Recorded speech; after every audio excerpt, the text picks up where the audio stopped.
This is a Q&A video. I'll be answering your questions, my friends. Yeah, coming up.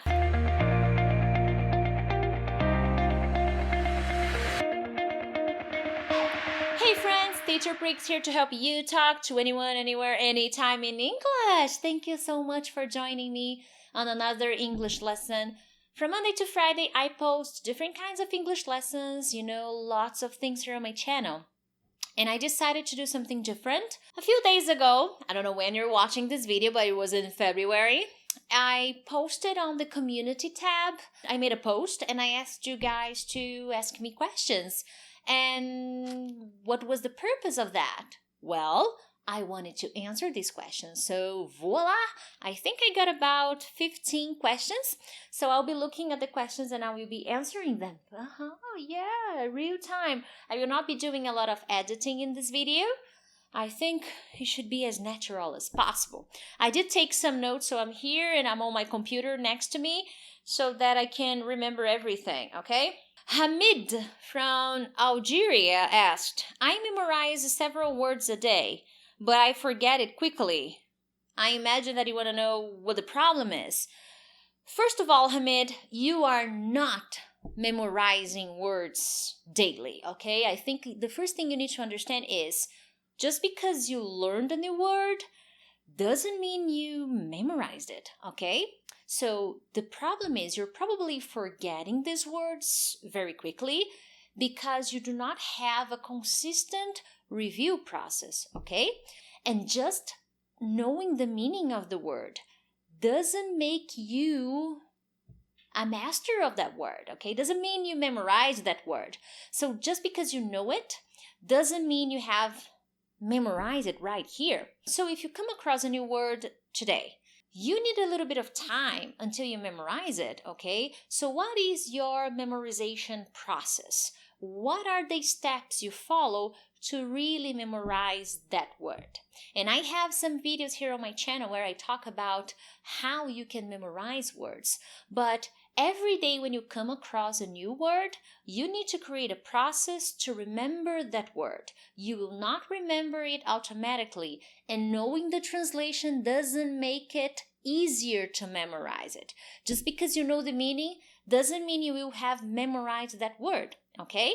So that's why I'm not really in favor of learning new words every day.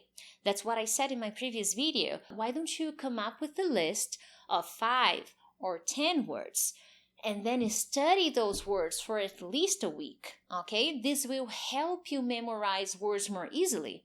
However, as I always like to tell my students, you are not a walking dictionary. You will not remember everything. That's why it is very important to think about a context. If you have no context when you're learning a new word, it'll be more difficult for you to memorize that word, okay? So keep in mind that when you see a new word in a movie or in a book or in a TV show, you will not automatically memorize that word. You will need to have some work. You will need to do a little bit of work so that you can memorize that word. And if you never try to use it, I'm sorry, but it'll be very difficult for you to remember that word, okay? All right, let's see what the next question is. Okay. Hi, I am Angel or Angel from Puerto Rico. I'd like to know if it's possible to achieve a high level of English being an adult, like having 40 or 50 years. First, you don't say having, okay? When you are 40, when you are 50, when we're talking about age, we do not use the verb have in English. We use the verb to be, okay? But that's a very nice question. I was just talking to a student about that. Age is just a number. It doesn't really matter when you start. What matters is the method. It's how you approach the language. It's how you study. So you could be 80 years old and you could still learn. All right, you may have some limitations, but it doesn't mean you can't achieve English fluency. Basically, most people who watch my lessons, they are adults. They are between 30 to 60 years old, all right? I've had many students who are older than 60 and they all learned respecting their limitations, respecting their time to learn. I think the problem with some adults is that they are not patient. They want to learn very quickly. They don't respect their limitations, they don't respect their life, they don't respect their routine, and consequently they feel frustrated when they don't learn as quickly as they think they will. Okay, as they think they should learn. Now, what I'm trying to tell you, Angel, is that yes, you can absolutely learn English or Spanish or Italian at any age, okay? But if you don't have a clear method, if you don't have a clear routine, and if you are not consistent and disciplined, then I'm sorry to break it to you, but you could be 20 or you could be 80, you're not going to learn. Let's see, next question. Hello from France. I don't know your name. My question is, what's the difference between he has gone to France and he has been to France? This is a very good question. When I say he has gone to France, I'm saying, let's imagine Jamie. I love this name, Jamie. Jamie has gone to France. He left. He didn't come back, okay? He has not come back yet. He has gone to France. Goodbye, Jamie. However, if I say he has been to France, what I'm trying to say, he went at some point, but he has returned. He has had this experience in his life. I don't know when, I don't know for how long, but I know he did it. I know he went to France at some point in his life. Now, if I say he has gone to France, it means he went, but he has not returned from France yet. Okay? Awesome. Let's see, next question. Omar. Hi, Teacher Prix. Speaking. I can't improve that. That's not a question. Yeah, my friends, you need to ask me a question.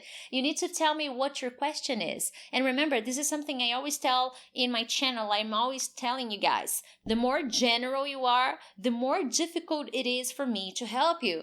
All right, teacher, it's difficult for me to speak. All right, in every situation, you can't even introduce yourself. You can't even talk about your last weekend. So you see, you have to be more specific. Oh, teacher, I can't express my opinion very well. Ah, all right. In what situations? Oh, usually when I'm talking about politics or health.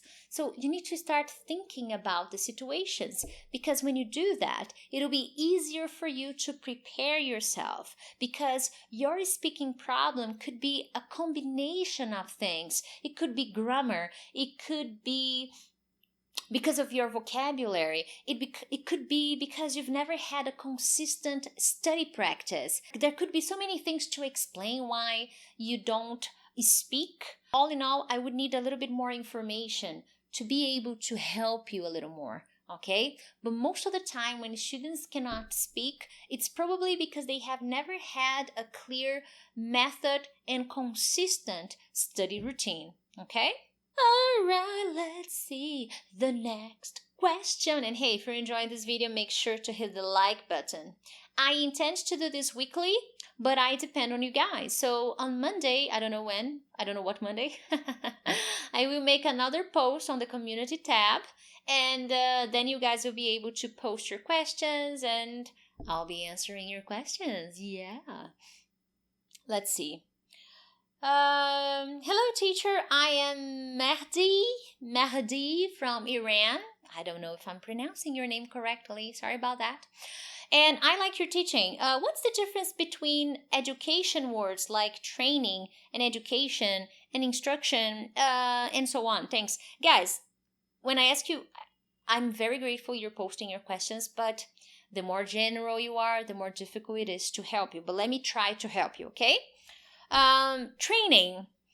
Training is any activity that will involve consistent classes. It's like a preparation. For example, when you start a new job and the activities are new, you don't know anything about it. Well, you will need to go through a period of training so that you can learn, okay?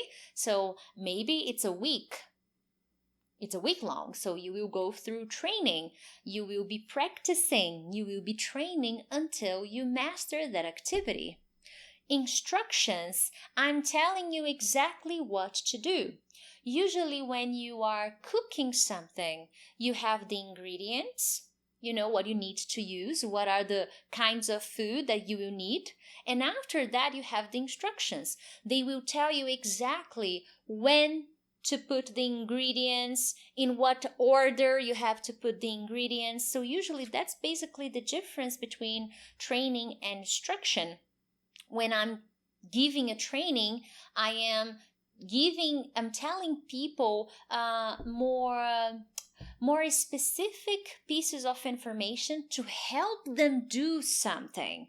Maybe I'm helping them at work and I'm giving them some kind of training, okay? Now, if you want to become a firefighter, you will probably have to go through a very difficult training. You will take a course, and then after that, after you take the course, you may need to do a test. And after you are approved, before you start working as a firefighter, you will need to go through a training period. You will learn how to do everything. Instructions, on the other hand, they are more objective and they don't go so deep in terms of everything you need to do. Usually they are shorter phrases telling you exactly a step-by-step of the things you need to do. Okay? If there are more words you need, then let me know. Let's see. Next question. This was interesting. Aliyah Shaker or Shaker. Shake. I don't know how to say your name. Aliyah from Syria. She says, or he says, I don't know. I'd like to see how a native speaker would teach students the passive in English. Students here always find problems with this one. Maybe the students in Syria, I imagine. Also, the same problem with articles because we don't have articles like a and an, so students get lost when it comes to articles. So you have many questions in your question, okay? You actually have 2 questions. And I don't know if I can help you because you want to know how native speakers teach passive. I'm not a native speaker. So you see, guys, this is a very interesting point. Being a native speaker doesn't mean you know how to teach, okay? Teaching is an ability, is a skill that not everybody has. For example, my mother is a great cook. She knows how to make cakes. She knows how to cook things. But she is not a very good teacher. She doesn't have the best skills to teach people how to make the cakes that she makes. However, she's a wonderful baker. What I'm trying to say is, being a native speaker may be amazing and it is awesome, but not all native speakers can teach people to speak English, okay? Now, I believe what you want to know is how do we teach passive to students? Now, the passive voice is a little bit more complex, and if you think about it, the passive voice is not so used in oral language. It's much more common in the written language. And even then, depending on the kind of material you write, you should not use passive voice. Now, in academic papers, when you're writing academic papers, essays, then you may need to use passive voice, but you can use it. Let me give you a brief explanation of the difference between passive and active voice. Basically, when I'm using active voice, I created Teacher Prix channel. I'm Priscilla. I created Teacher Prix's channel. My focus with the active voice is who created the channel, in case I did. So it's more important for me in the active voice to know who did it than to know about what I did, okay? If I use the passive voice, it's more important for me to know what was created, not necessarily who created. The result is more important than who did it, okay? Now, to know the structure, it is very easy. You will always need verb to be, okay? In what conjugation? any, present, past, future. It depends on what you want to say. If you want to use a passive voice to describe the past, the teacher Prix's channel was, it's past, so I need to use verb to be, was created in 2015. Okay? Now, as soon as I have verb to be, I will have another verb in the past participle conjugation, okay? So, created is a regular verb. Therefore, the past participle, regular again. If it were an irregular verb, so it would probably change, okay? So, the idea is you will always need verb to be because verb to be will indicate the time of the sentence, okay? Is it present? Is it past? Is it continuous? Is it future? Is it future perfect? Is it past perfect? You have all these possibilities. And the second verb is always the verb of the phrase, the action. So the telephone was invented by Alexander Graham Bell. Okay, so invented, Alexander Graham Bell invented the telephone. So you see, he invented active. The phone was invented. Now, this is a very brief explanation, but it's a very nice suggestion. I'll talk more about that in the future, okay? Now, in terms of the articles, I understand there are things that we have in English and we don't have in our languages. So I think the thing you need to change is your mindset, okay?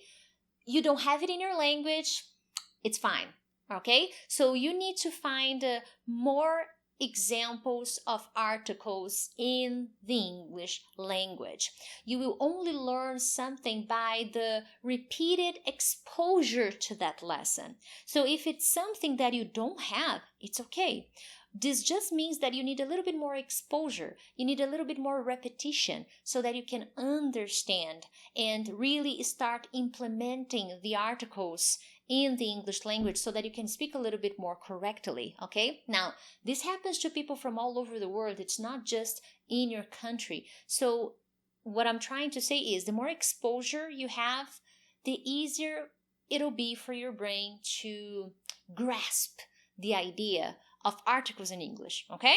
I hope this helps. Okay, teacher, I memorize many words, and when I see them, when I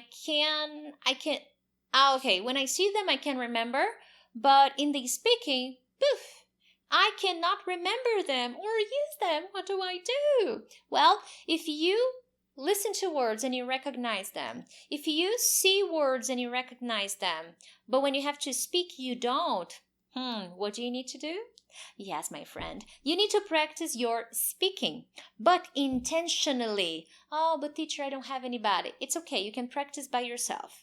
Now, I will go back to my previous tip where I talk about vocabulary. You can make a list of the words you usually forget, okay? That when you have to speak, you don't remember. So make a list of these words. And then, with the use of a cell phone, with the assistance of a phone, you will start recording your voice, creating sentences, creating examples with those words, okay? Because maybe you understand that word in theory, but in practice, your brain has not fully grasped the idea of that word. Because of that, you forget that word more easily. So at the end of the day, it's practice. You can either practice orally by recording your voice explaining that word, or you can practice by writing, okay? So spend about a week with each list, and this should begin to help you, all right? This is a work in progress, but I'm pretty sure that if you keep repeating this, it'll get easier and you will begin to remember a few words more, all right? Now, you can also focus on specific words and keep reminding yourself throughout the day and creating some mental examples, okay? So these are things that will help you. It happens to all of us, okay? But what you need to analyze is, okay, what words are bothering me? What words are making me upset because I keep forgetting? And these are the words you should start with, okay? Teacher, how can I identify my English level? This is an interesting question, Ricardo. Ricardo from Brazil. Your level depends on a series of things, but I believe that if you have a good understanding, you can understand native speakers, you have a little trouble to understand, but you can, okay, that's a good sign. It's a sign that you're not a 100% beginner. If you can talk about basic things and you can describe past activities, you can talk a little bit about your plan, so that's good, okay? If you can carry a conversation for at least 10 minutes, that's good too. But I don't think you should be worried about your level. I think you should be worried about what you can deliver. And what do I mean by that? Many people, they come to me for private classes, to study with me, and then they said, well, I need to be an intermediate speaker, I need to be an advanced speaker. And I look at them and say, okay, why? Explain to me. Oh, teacher, because I need to travel for work. I need to do this business meeting. So I really need to be an advanced speaker. No, you don't. You need to be a good communicator. Okay? And with the very basic structures in English, present, past, future, you can do that. Because, for example, let's say you need English for work. At work, you will probably learn the words you need, the business words, the words about your job, about your everyday activities at work. But what you will need extra is the structure, basic structure, such as present, past, future, asking questions. So if you can manage to master these tenses and become better at asking questions and interacting with people, you will consequently become a better communicator. Now, it doesn't make you an advanced speaker. It makes you someone who can understand and express yourself when necessary. And gradually, you can work on your level, okay? At the end of the day, guys, what I'm trying to say, and I talk about this by experience, I have had many people who come to me and say, I'm an intermediate speaker. And I ask, why? Well, because I have been studying English for 5 years. Awesome. So talk to me. And when I asked them these questions, like, talk to me, tell me about you, they couldn't. My main message for you is, okay, if I ask you a few questions in English, can you answer them to me? If I ask you to tell me about your life, can you tell me? If I ask you about your plans, can you tell me? Can you tell me a little bit about your work? So if you answer yes to most of these questions, it means you are not a beginner, okay? It means definitely not. And if you watch my videos, this is also a good sign that you are not a beginner either. Okay? Now, we also need to take into consideration that some people believe they understand me, but they don't. And I have tested this with many people who follow me, some people who got in touch with me for private classes, and be careful with that, okay? That's why I always tell you to turn your studies into an active study. So every time I teach you something here on my channel, make sure to study that and remember what the main messages were. Because if you can't, after a video, explain the things you learned, then this means that you didn't really understand my lesson, okay? All right, let's see what else. Antonio, I have been following you on YouTube for so long. My question is, why don't you record a live video just answering questions? Guys, Antonio, I did this in the past, okay? I remember that I made a live video and I opened for questions and people didn't ask me questions. They sent me all kinds of comments. Oh, Teacher Prix, you're so nice. Oh, I loved the lesson. These are very nice things. I love them. But I didn't get questions. So I stopped. That's why now I decided to do this, to create a space, ask you guys to ask me your questions, and then I can come here and answer them to you, okay? I will keep doing that, but not live. I don't think live really works, at least not yet, okay? Oh, this name is difficult. Oh, no, it's Firas from Iraq. I'm a university teacher for the subject of monetary policy. First of all, I just want to thank you, blah, blah, blah. Second, I'm a little confused about using had, especially when I should use... okay, so the had is the past of have, okay? Basically, that's it. When are you going to use had? When you have past experiences. I had dinner before making this video. Yes. I had a very nice conversation with my student 1 hour ago.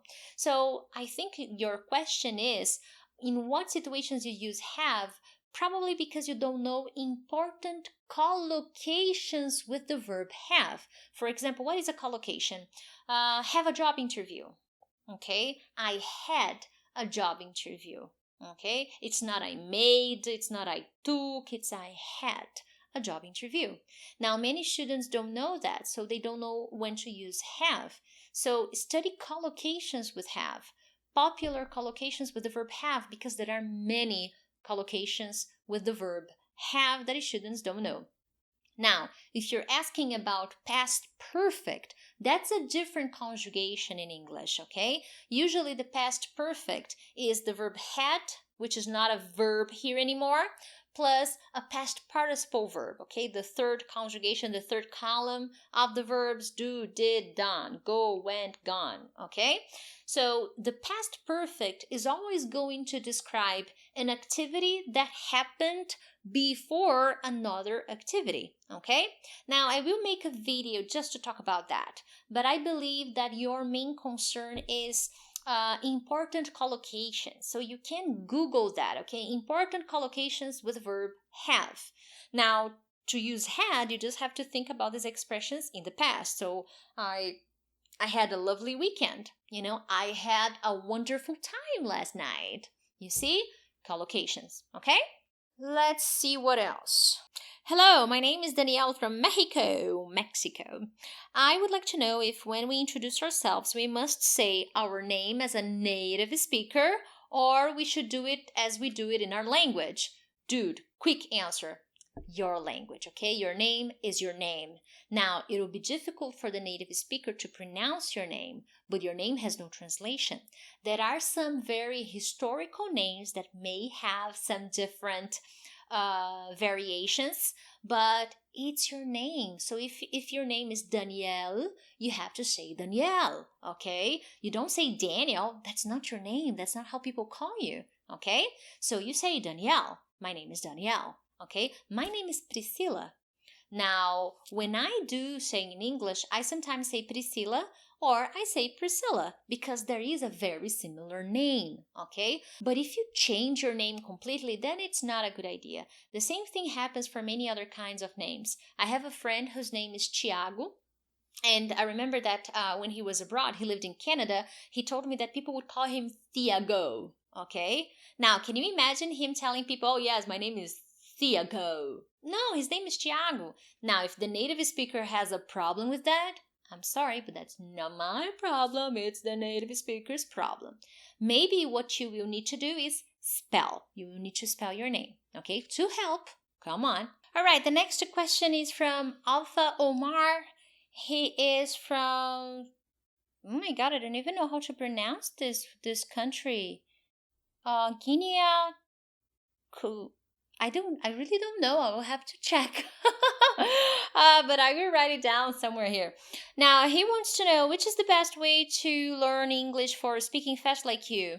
I don't like to tell people, okay, you learn fast. I like to tell people that you will learn. You will speak. That's what I like to say. I don't want you to be rushing, okay? What's the problem with the mentality of speaking fast? You have no patience, and you may not follow the necessary steps to be able to communicate clearly. What I'm trying to say is, when I stopped thinking about when I was going to become fluent, it happened, okay? So what I want you to do is, I want you to focus on quality, not on time. All right. Now, I believe that if you have a consistent study practice, if you are not a beginner anymore, okay, let's say you already finished your basic studies. I always tell that to people. I always emphasize that if you are not a beginner, okay, you have already finished your basic studies. I believe that in 6 months with hard work and dedication and a consistent study practice, you can improve dramatically. You can really get to a better level, okay? And how do I say that? I have been studying Italian for 6 months. 6? Yes, 6 months. And I was a complete beginner. Nowadays, I can really understand well. I'm not 100%, I'm not fluent. That's not what I'm trying to say. I was a beginner, 000, starting from zero. But I know that I can carry a conversation. I cannot talk about complex things, but I know that I can talk. And I haven't been talking to many people. I have been practicing recording my voice because that's how you should do it if you don't have anyone to talk to. And I know I can carry a conversation. Now, when I finish my basic studies, okay, because I have a lot of things to study as a beginner, and I'm not worried about time. I'm really not worried about finishing things quickly. Studying Italian is really a hobby for me, okay? But I understand that it may not be a hobby for you. You really want to finish quickly. So if you have already finished the basic studies, then I believe that with a very consistent study practice, from 6 months to a year, you can see a very consistent improvement if you follow a decent method, if you have a consistent practice, and if you really focus on practicing your speaking, even if you're doing that alone, okay? Hi, I'm Sebastian. I live in Brazil. Awesome. Gabriel, or Gabriel. I'm from Brazil. My question is, what's the difference between the number and the 3? and 2, and 2, and 2. Okay, I'm exaggerating. Guys, this is a very good question. Let me just stop something here on my computer because it's gonna make a sound and I don't want that to happen. These words are very similar, okay? Let me tell you something, my friend. There is something that there's something in English that we call homophones, okay? Homophones are basically, okay, in a nutshell, it means that there are some words that have the same sound. That's nice. Yes, they have the same sound. Consequently, you will only understand by context, okay? Now, the number 2, the preposition to, and the word to with double O have the same sound. To. Okay, that was lame. All right, sorry about that. I'm a lame person sometimes. All right, now with the preposition to, you may have a different sound depending on what you're speaking, depending on where to is in the phrase, okay? So you may say to. I like to work. To work. To. Okay, you can also say to. I go to work every day. You can also say the number 2, all right? 2, and 2. If you look at the phonetic symbols, they're the same, with the exception of the preposition to, which may have the sound to, okay? Now, with the number 3, you have a big difference, okay? You have the TH sound.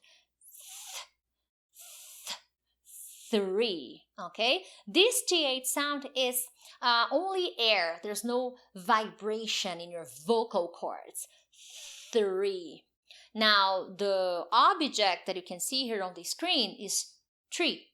There's no tree, okay? So that's the difference. Oh, Teacher Prix, how do I improve that? By practice, a lot of practice, okay? Hi, Teacher Prix, greetings from Barquisimeto, Venezuela. Could you please tell me what is the meaning of the idiom Jagger? Take me I gotta move, Jagger, move like Jagger. That's how I sing in English. I don't really care about the lyrics. I just create words in my head. Move like Jagger. Yeah, I'm sorry. Guys, the word Jagger is not really an idiom, okay? As far as I know, and I did Google a little bit to see. Now, the word Jagger, okay, is not really an idiom. However, I don't remember his name very well. I think it's Mick Jagger, because I'm not really a big fan. Yes, his name is Mick Jagger. He's the singer in that band. What's the name of the band? Rolling Stones? Is it Rolling Stones? Let me see here. Yes. He was one of the founders of Rolling Stones, okay? Now, I don't know much about the history, but I think this guy could really dance and make some movements, to get the girls. Honestly, I don't think he's very handsome. but some people love him. And there is this song from Maroon 5, which is called Move Like Jagger, okay? I'm gonna move like Jagger, woohoo! Okay, hence the expression. So to move like Jagger is to dance like Mick Jagger and maybe get the girl or get the guy, okay? Now, other than that, I haven't found anything. Now, if you want to ask a teacher about an idiom, give a context. Where did you see it? Okay, I tell all my students that. When they come to me and they say, teacher, what is this word? And I'm like, okay, in what situation? Which one? Where did you see it? What was going on? Because I could be giving you an entirely different explanation. Maybe where you saw this word will have a completely different meaning. So it's very important when you see a word you were curious about, you get at least 2 or 3 phrases connected to that expression so that I can get a better idea of what you're trying to say, okay? Many students who come to me and ask me about Jagger, I've had this question before, was because of the song Move Like Jagger, okay? So if you have an example somewhere with the word Jagger, come down in the comments and let me know, okay? Let's see what else. Is it the last? Is it over? I don't think so. Almost over. Timur Narajdinov.